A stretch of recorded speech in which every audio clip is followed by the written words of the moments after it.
இல்லை.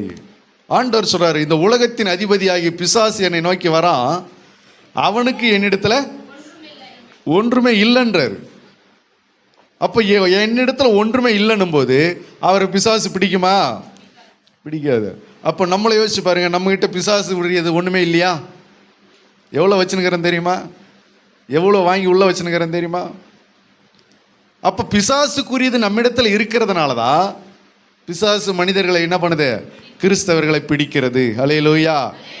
உன்ன இந்த வசனத்தை எடுத்துக்கூடாது. யாக்கோபுக்கு விரோதமான மந்திரவாதமும் இல்லை, இஸ்ரவேலுக்கு விரோதமான குறி சொல்லுதும் இல்லை வசனம் சொல்லுது. அது இப்போ அப்படி இருக்கும்போது எங்களை எப்படி பிசாசு பிடிக்கும்? நாங்கள் இயேசுவின் ரத்தத்தினால கழுவப்பட்ட பிறகுதான் நீ பிசாசுக்கு இடம் கொடுக்குற. இயேசுவின் ரத்தத்தினால கழுவப்பட்ட பிறகுதான் கெட்ட வார்த்தை பேசுற.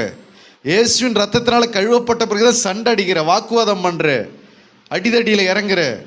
இயேசுவின் ரத்தத்தினால கழுவப்பட்ட பிறகுதான் அக்கிரமத்தை செய்கிற, அருவருப்பு செய்கிற, ஆகாத காரியங்களை செய்கிற, தகாத காரியங்களை, கர்த்தருக்கு பிரியமில்லாத காரியத்தெல்லாம் செய்கிற. அப்போ கர்த்தருக்கு பிரியமில்லாத செஞ்சாலே யார் வருவா? பிசாசு தான் வருவா. இதில் யார்? கிறிஸ்தவங்களா இருந்தா என்ன, கிறிஸ்தவங்க அல்லாதவங்களா இருந்தா என்ன, யாராக இருந்தா என்ன? ஹல்லேலூயா.